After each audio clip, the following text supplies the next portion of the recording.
Bankim Chandra, Saturday, December the 6th, 1884.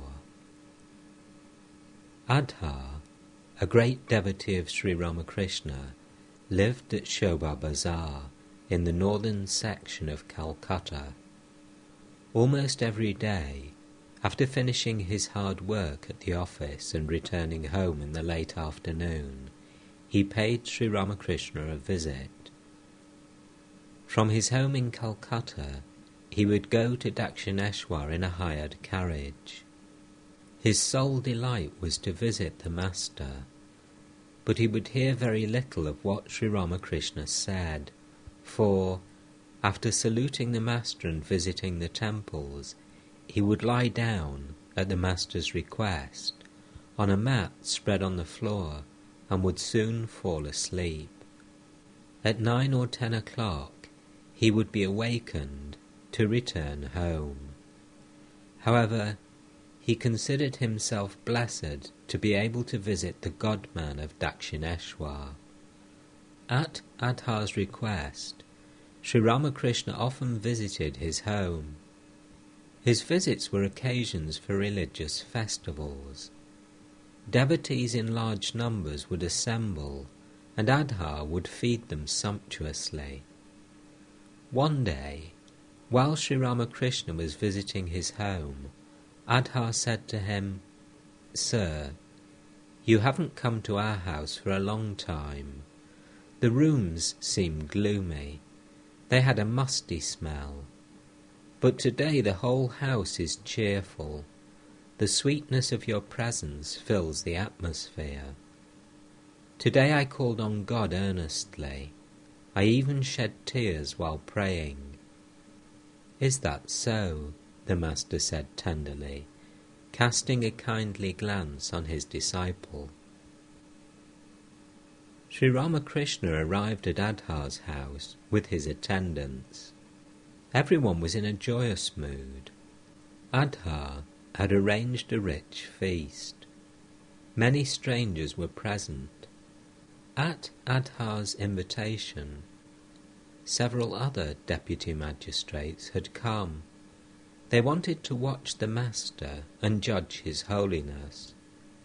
Among them was Bankim Chandra Chatterjee, perhaps the greatest literary figure of Bengal during the latter part of the 19th century. He was one of the creators of modern Bengali literature and wrote on social and religious subjects. Bankim was a product of the contact of India with England. He gave modern interpretations of the Hindu scriptures and advocated drastic social reforms. Sri Ramakrishna had been talking happily with the devotees when Adhar introduced several of his personal friends to him. Adhar introducing Bankim. "Sir, he is a great scholar and has written many books. He has come here to see you. His name is Bankim Babu." Master smiling. "Bankim, well, what has made you bent?" Bankim smiling. "Why, sir, boots are responsible for it. The kicks of our white masters have bent my body." Master. "No, my dear sir. Sri Krishna was bent on account of his ecstatic love.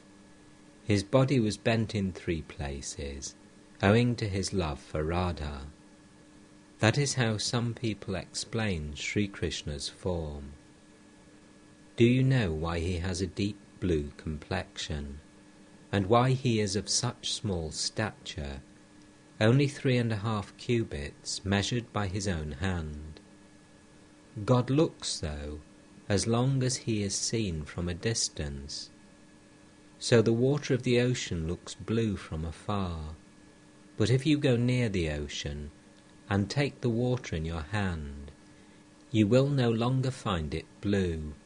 It will be very clear, transparent. So the sun appears small because it is very far away. If you go near it, you will no longer find it small." When one knows the true nature of God, he appears neither blue nor small. But that is a far-off vision. One does not see it except in samadhi. As long as I and you exist, name and form will also exist.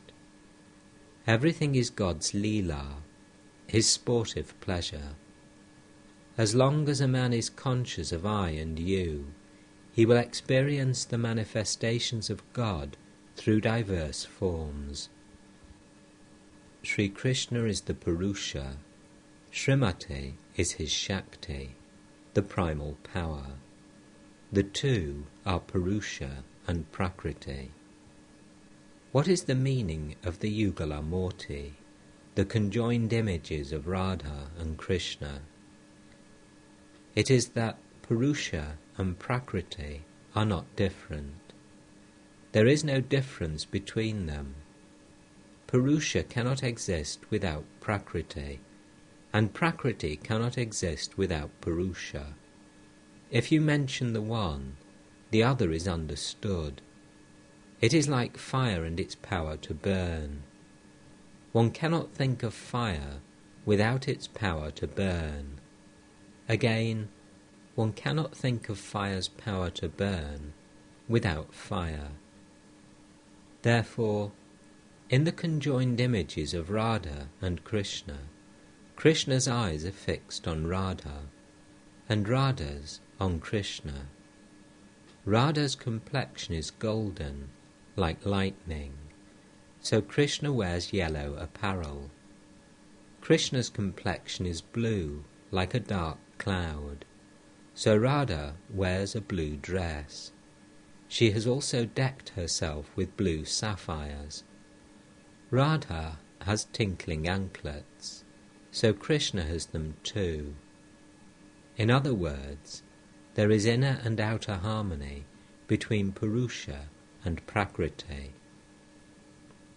As Sri Ramakrishna finished these words, Bankim and his friends began to whisper in English.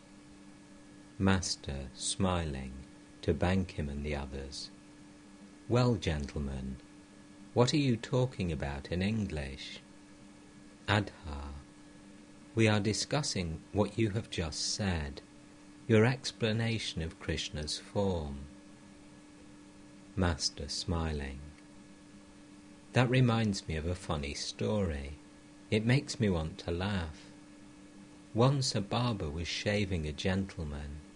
The latter was cut slightly by the razor. At once he cried out, "Damn!" But the barber didn't know the meaning of the word. He put his razor and other shaving articles aside, tucked up his shirt sleeves, it was winter, and said, "You said damn to me. Now you must tell me its meaning." The gentleman said, "Don't be silly. Go on with your shaving. The word doesn't mean anything in particular, but shave a little more carefully."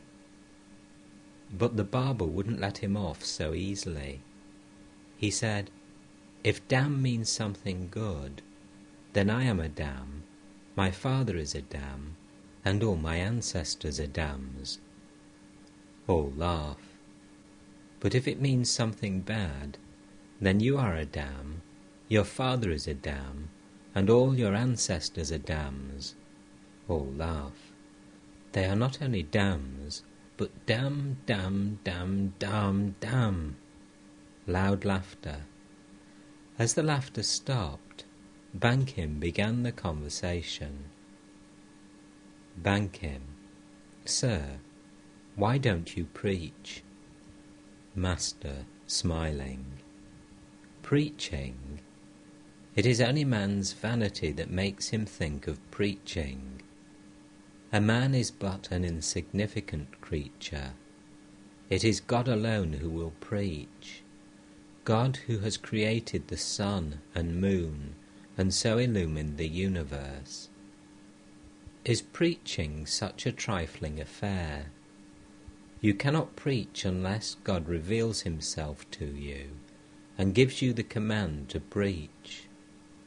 Of course, no one can stop you from preaching.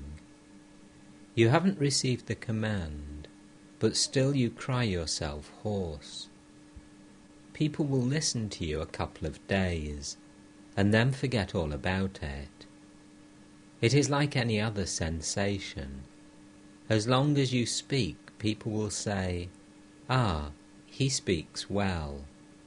And the moment you stop, everything will disappear. The milk in the pot hisses and swells as long as there is heat under it. Take away the heat, and the milk will quiet down as before. One must increase one's strength by sadhana, otherwise one cannot preach. As the proverb goes, you have no room to sleep yourself, and you invite a friend to sleep with you. There is no place for you to lie down, and you say, "Come, friend, come and lie down with me." Laughter. Some people used to befoul the bank of the Haldapakor at Kamarpukor every morning. The villagers would notice it and abuse the offenders, but that didn't stop it. At last the villagers filed a petition with the government. An officer visited the place and put up a sign, "Commit no nuisance. Offenders will be punished." That stopped it completely. Afterwards there was no more trouble. It was a government order, and everyone had to obey it. Likewise, if God reveals himself to you and gives you the command, then you can preach and teach people. Otherwise, who will listen to you? The visitors were listening seriously. Master to Bankim: "I understand you are a great pundit and have written many books. Please tell me what you think about man's duties. What will accompany him after death? You believe in the hereafter, don't you?" Bankim: "The hereafter? What is that?" Master: "True. When a man dies after attaining knowledge, he doesn't have to go to another plane of existence. He isn't born again. But as long as he has not attained knowledge, as long as he has not realized God, he must come back to the life of this earth. He can never escape it. For such a person there is a hereafter. A man is liberated after attaining knowledge, after realizing God. For him there is no further coming back to earth. If a boiled paddy grain is sown, it doesn't sprout. Just so, if a man is boiled by the fire of knowledge, he cannot take part any more in the play of creation. He cannot lead a worldly life, for he has no attachment to woman and gold. What will you gain by sowing boiled paddy?" Bankim, smiling: "Sir, neither does a weed serve the purpose of a tree." Master: "But you cannot call a jnani a weed. He who has realized God has obtained the fruit of immortality, not a common fruit like a gourd or a pumpkin. He is free from rebirth. He is not born anywhere, on earth, in the solar world, or in the lunar world. Analogy is one-sided. You are a pundit. Haven't you read logic? Suppose you say that a man is as terrible as a tiger. That doesn't mean he has a fearful tail or a tiger's pot face." All laugh. I said the same thing to Keshab. He asked me, "Sir, is there an afterlife?" I didn't commit myself either way. I said that the potters put their pots in the sun to bake. Among them you see both baked and soft pots. Sometimes cattle trample over them. When the baked pots are broken, the potters throw them away. But when the soft ones are broken, they keep them. They mix them with water and put the clay on the wheel and make new pots. They don't throw away the unbaked pots. So I said to Keshab, the potter won't let you go as long as you are unbaked. He will put you on the wheel of the world as long as you have not attained knowledge, as long as you have not realized him. He won't let you go. You will have to return to the earth again and again. There is no escape. You will be liberated only when you realize God. Then alone will the potter let you go. It is because then you won't serve any purpose in this world of Maya. The Jnani has gone beyond Maya. What will he do in this world of Maya? But God keeps some Jnanis in the world of Maya to be teachers of men. In order to teach others, the Jnani lives in the world with the help of Vidya Maya. It is God himself who keeps the Jnani in the world for his work. Such was the case with Shukadeva and Shankaracharya. To Bankim, smiling, well, what do you say about man's duties? Bankim, smiling, if you ask me about them, I should say they are eating, sleeping, and sex life. Master, sharply, eh? You are very saucy. What you do day and night comes out through your mouth. A man belches what he eats. If he eats radish, he belches radish. If he eats green coconut, he belches green coconut. Day and night you live in the midst of woman and gold, so your mouth utters words about that alone. By constantly thinking of worldly things, a man becomes calculating and deceitful. On the other hand, he becomes guileless by thinking of God. A man who has seen God will never say what you have just said. What will a pundit's scholarship profit him if he does not think of God and has no discrimination and renunciation? Of what use is erudition if the mind dwells on woman and gold? Kites and vultures soar very high indeed, but their gaze is fixed only on the charnel pit. The pundit has no doubt studied many books and scriptures. He may rattle off their texts, or he may have written books. But if he is attached to women, if he thinks of money and honour as the essential things, will you call him a pundit? How can a man be a pundit if his mind does not dwell on God? Some may say about the devotees, day and night these people speak about God. They are crazy. They have lost their heads. But how clever we are, how we enjoy pleasure, money, honour, the senses. The crow too thinks he is a clever bird, but the first thing he does when he wakes up in the early morning is to fill his stomach with nothing but others' filth. Haven't you noticed how he struts about? Very clever indeed. There was dead silence. Sri Ramakrishna continued, but like the swan are those who think of God, who pray day and night to get rid of their attachment to worldly things and their love for woman and gold, who do not enjoy anything except the nectar of the lotus feet of the Lord, and to whom worldly pleasures taste bitter.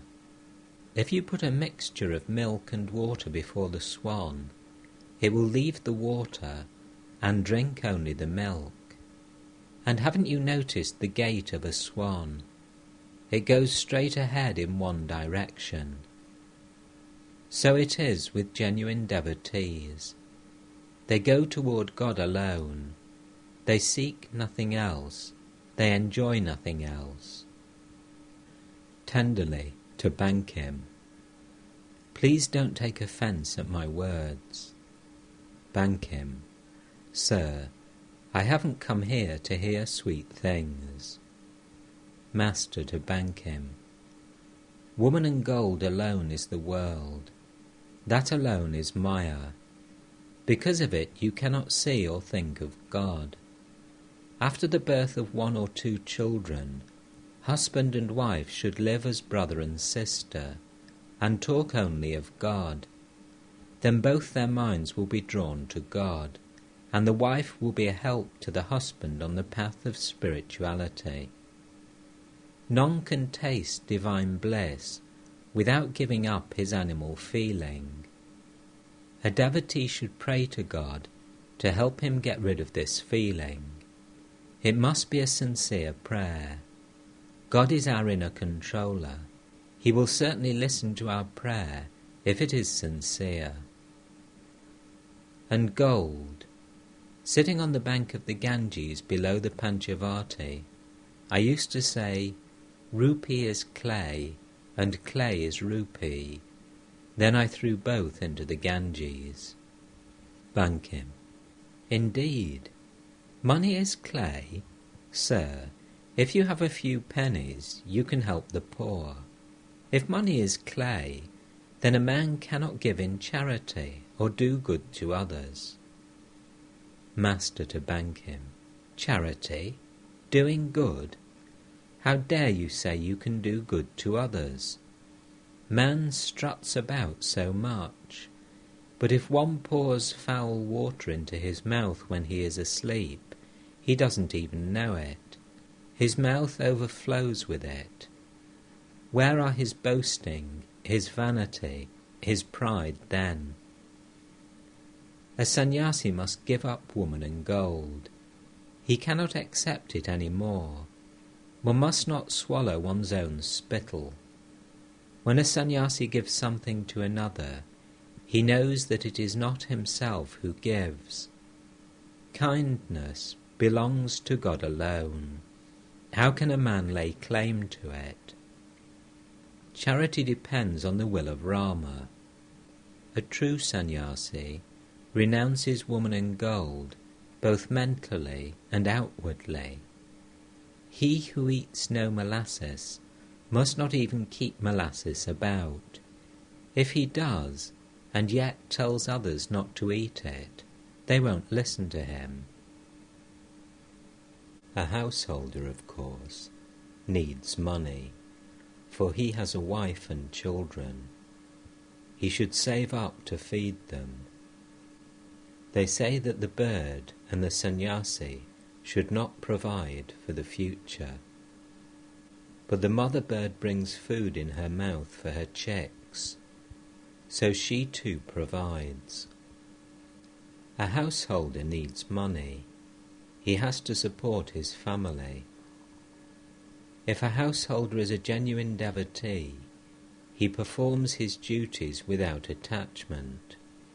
He surrenders the fruit of his work to God, his gain or loss, his pleasure or pain, and day and night he prays for devotion and for nothing else. This is called motiveless work, the performance of duty without attachment. A sannyasi too must do all his work in that spirit of detachment, but he has no worldly duties to attend to like a householder. If a householder gives in charity in a spirit of detachment, he is really doing good to himself and not to others. It is God alone that he serves, God who dwells in all beings, and when he serves God, he is really doing good to himself and not to others. If a man thus serves God through all beings, not through men alone, but through animals and other living beings as well, if he doesn't seek name and fame or heaven after death, if he doesn't seek any return from those he serves, if he can carry on this work of service in this spirit, then he performs truly selfless work, work without attachment. Through such selfless work, he does good to himself. This is called Karma Yoga. This too is a way to realize God, but it is very difficult and not suited to the Kali Yuga. Therefore I say, he who works in such a detached spirit, who is kind and charitable, benefits only himself. Helping others, doing good to others, this is the work of God alone, who for men has created the sun and moon, father and mother, fruits, flowers, and corn. The love that you see in parents is God's love. He has given it to them to preserve his creation. The compassion that you see in the kind-hearted is God's compassion. He has given it to them to protect the helpless. Whether you are charitable or not, he will have his work done somehow or other. Nothing can stop his work. What then is man's duty? What else can it be? It is just to take refuge in God and pray to him with a yearning heart for his vision. Sambhu said to me, "It is my desire to build a large number of hospitals and dispensaries. Thus I can do much good to the poor." I said to him, "Yes, that is not bad if you can do it in a detached spirit. But to be detached is very difficult unless you sincerely love God. And further, if you entangle yourself in many activities, you will be attached to them in a way unknown to yourself. You may think you have no motive behind your work, but perhaps there has already grown a desire for fame and the advertising of your name. Then again, if you are entangled in too many activities, the pressure of them will make you forget God." I also said to him, "Sambhu, let me ask you one thing. If God appears before you, will you want him or a number of hospitals and dispensaries? If one realizes God, one doesn't enjoy anything else. One who has tasted syrup of sugar candy cannot enjoy a drink made from common treacle. Those who build hospitals and dispensaries and get pleasure from that are no doubt good people, but they are of a different type. He who is a real devotee of God seeks nothing but God. If he finds himself entangled in too much work, he earnestly prays, 'Lord, be gracious and reduce my work. My mind, which should think of thee day and night, has been wasting its power. It thinks of worldly things alone.' Pure-souled devotees are in a class by themselves. You cannot have real love of God unless you know that God alone is real and all else illusory. You cannot have real love of God unless you know that the world is impermanent, only of 2 days' existence, while its creator alone is real and eternal. Janaka and sages like him worked in the world at the command of God. To Bankim.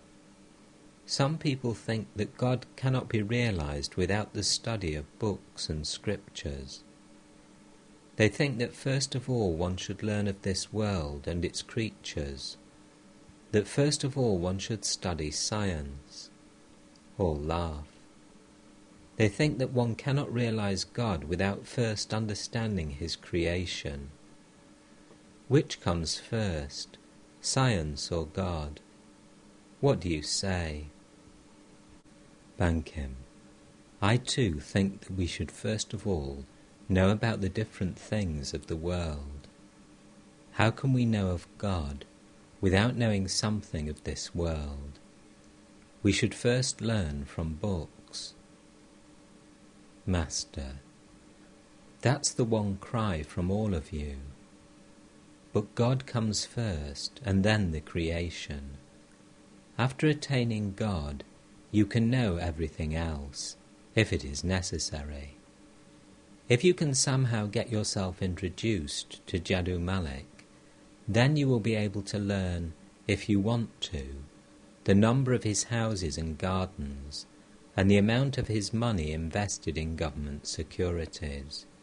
Jadu Malik himself will tell you all about them. But if you haven't met him, and if you are stopped by his doorkeepers when you try to enter his house, then how will you get the correct information about his houses, gardens, and government securities? When you know God, you know all else, but then you don't care to know small things. The same thing is stated in the Vedas. You talk about the virtues of a person as long as you haven't seen him, but no sooner does he appear before you than all such talk stops. You are beside yourself with joy simply to be with him. You feel overwhelmed by simply conversing with him. You don't talk about his virtues anymore. First realize God, and then think of the creation and other things. Valmiki was given the name of Rama to repeat as his mantra, but was told at first to repeat Mara. Ma means God, and Ra, the world. First God, and then the world. If you know one, you know all. If you put 50 zeros after a 1, you have a large sum, but erase the 1, and nothing remains. It is the one that makes the many. First one, then many. First God, then his creatures and the world. The one thing you need is to realize God. Why do you bother so much about the world, creation, science, and all that? Your business is to eat mangoes. What need have you to know how many hundreds of trees there are in the orchard, how many thousands of branches, and how many millions of leaves? You have come to the garden to eat mangoes. Go and eat them. Man is born in this world to realize God. It is not good to forget that and divert the mind to other things. You have come to eat mangoes. Eat the mangoes and be happy. Bankim: where do we get the mangoes? Master: pray to God with a longing heart. He will surely listen to your prayer if it is sincere. Perhaps he will direct you to holy men with whom you can keep company, and that will help you on your spiritual path. Perhaps someone will tell you, do this and you will attain God. Bankim: who? The Guru? He enjoys all the good mangoes himself and gives us the bad ones. Laughter. Master: why should that be so? The mother knows what food suits the stomachs of her different children. Can all of them digest pilau and kalia? Suppose a fish has been procured. The mother doesn't give pilau and kalia to all the children. For the weak child with a poor stomach, she prepares simple soup.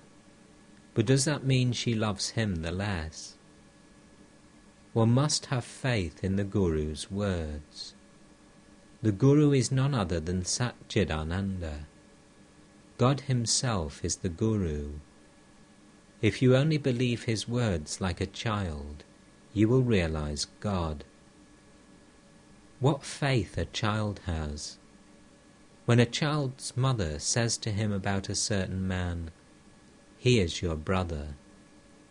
The child believes he really is his brother. The child believes it 125%, though he may be the son of a Brahmin and the man the son of a blacksmith. The mother says to the child, "There is a bugaboo in that room," and the child really believes there is a bugaboo in the room. Such is the faith of a child. One must have this childlike faith in the Guru's words. God cannot be realized by a mind that is hypocritical, calculating, or argumentative. One must have faith and sincerity. Hypocrisy will not do. To the sincere, God is very near, but he is far, far away from the hypocrite. One must have for God the yearning of a child. The child sees nothing but confusion when his mother is away. You may try to cajole him by putting a sweetmeat in his hand, but he will not be fooled. He only says, "No, I want to go to my mother." One must feel such yearning for God. Ah, what yearning! How restless a child feels for his mother. Nothing can make him forget his mother. He to whom the enjoyment of worldly happiness appears tasteless, he who takes no delight in anything of the world, money, name, creature comfort, sense pleasures, becomes sincerely grief-stricken for the vision of the mother, and to him alone the mother comes running, leaving all her other duties. Ah, that restlessness is the whole thing. Whatever path you follow, whether you are a Hindu, a Mussulman, a Christian, a Shakta, a Vaishnava, or a Brahmo, the vital point is restlessness. God is our inner guide. It doesn't matter if you take a wrong path, only you must be restless for him. He himself will put you on the right path. Besides, there are errors in all paths. Everyone thinks his watch is right, but as a matter of fact no watch is absolutely right. But that doesn't hamper one's work. If a man is restless for God, he gains the company of sadhus, and as far as possible corrects his own watch with the sadhu's help. Trilokya of the Brahmo Samaj began to sing. Presently Sri Ramakrishna stood up and lost consciousness of the outer world. He became completely indrawn, absorbed in samadhi. The devotees stood around him in a circle. Pushing aside the crowd, Bankim came near the master and began to watch him attentively. He had never seen anyone in samadhi. After a few minutes, Sri Ramakrishna regained partial consciousness and began to dance in an ecstatic mood. It was a never-to-be-forgotten scene. Bankim and his anglicized friends looked at him in amazement. Was this the God-intoxicated state? The devotees also watched him with wondering eyes. The singing and dancing over, the master touched the ground with his forehead, saying, "Bhagavata, Bhakta, Bhagavan." Salutations to the Jnanis, Yogis and Bhaktas. Salutations to all. He sat down again, and all sat around him. Bankim to the master, "Sir, how can one develop divine love?" Master, through restlessness. The restlessness a child feels for his mother. The child feels bewildered when he is separated from his mother and weeps longingly for her. If a man can weep like that for God, he can even see him. At the approach of dawn, the eastern horizon becomes red. Then one knows it will soon be sunrise. Likewise, if you see a person restless for God, you can be pretty certain that he hasn't long to wait for his vision. A disciple asked his teacher, "Sir, please tell me how I can see God." "Come with me," said the Guru, "and I shall show you." He took the disciple to a lake, and both of them got into the water. Suddenly the teacher pressed the disciple's head under the water. After a few moments he released him, and the disciple raised his head and stood up. The Guru asked him, "How did you feel?" The disciple said, "Oh, I thought I should die. I was panting for breath." The teacher said, "When you feel like that for God, then you will know you haven't long to wait for his vision." To Bankim, "Let me tell you something. What will you gain by floating on the surface? Dive a little under the water. The gems lie deep under the water. So what is the good of throwing your arms and legs about on the surface? A real gem is heavy. It doesn't float. It sinks to the bottom. To get the real gem, you must dive deep." Bankim, "Sir, what can we do? We are tied to a cork. It prevents us from diving." All laugh. Master, all sins vanish if one only remembers God. His name breaks the fetters of death. You must dive, otherwise you can't get the gem. Listen to a song. The Master sang in his sweet voice, "Dive deep, O mind, dive deep in the ocean of God's beauty. If you descend to the uttermost depths, there you will find the gem of love. Go seek, O mind, go seek Vrindavan in your heart, where with his loving devotees Sri Krishna sports eternally. Light up, O mind, light up true wisdom's shining lamp, and let it burn with steady flame unceasingly within your heart. Who is it that steers your boat across the solid earth? It is your Guru, says Kabir. Meditate on his holy feet." All listened spellbound. Again Sri Ramakrishna began to talk. Master to Bankim, "There are some who do not want to dive. They say, 'Won't we become deranged if we go to excess about God?' Referring to those who are intoxicated with divine love, they say, 'These people have lost their heads.' But they don't understand this simple thing. God is the ocean of Amrita, immortality. Once I said to Narendra, 'Suppose there were a cup of syrup and you were a fly. Where would you sit to drink the syrup?'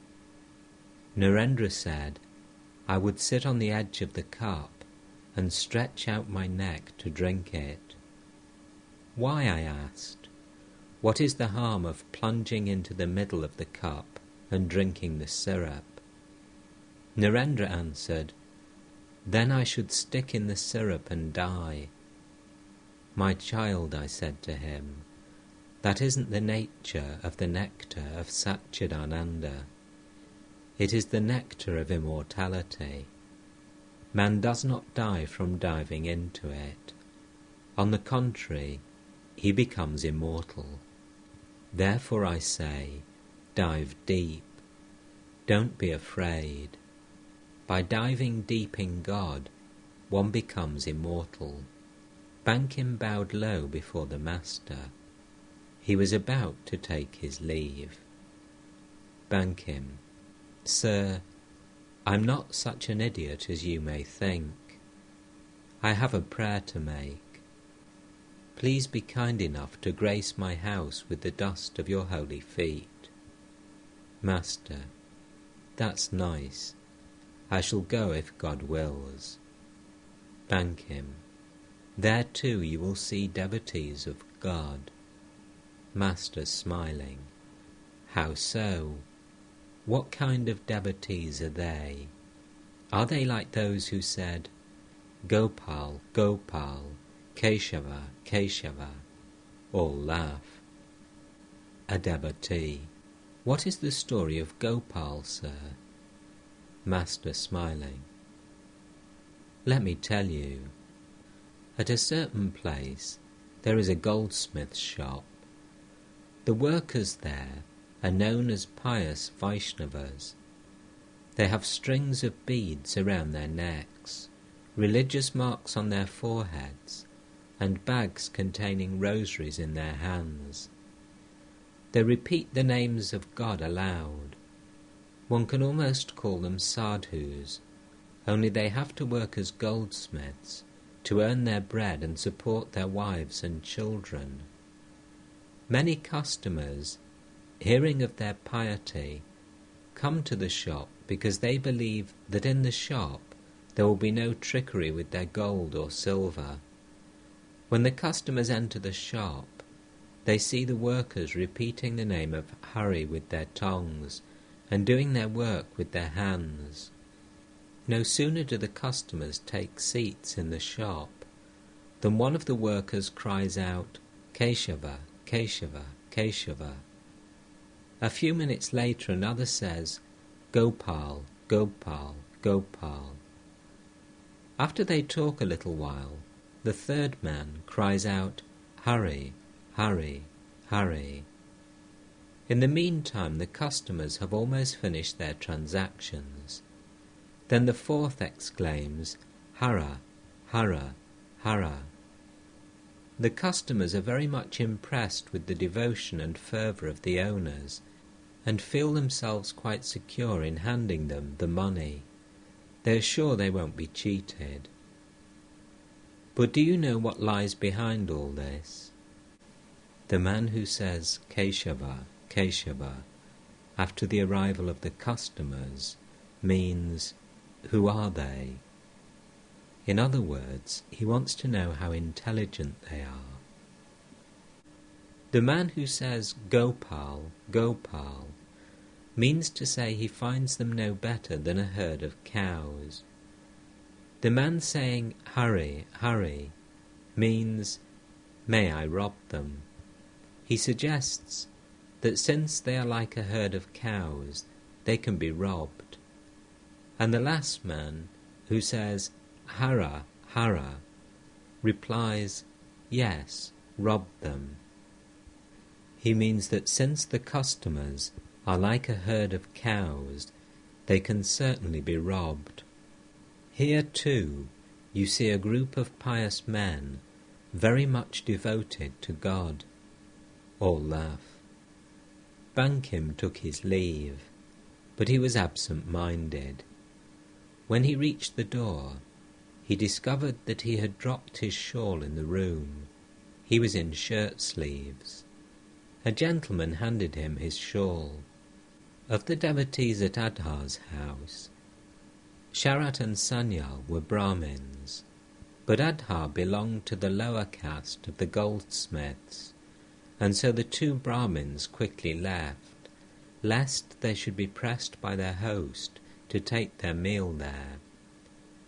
Sharat and Sanyal had been coming to the master only a short time, and didn't know how fond the master was of Adhar.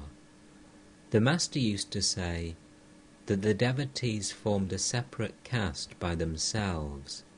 Among them there could be no caste distinction. Adhar entertained the master and the devotees with a feast.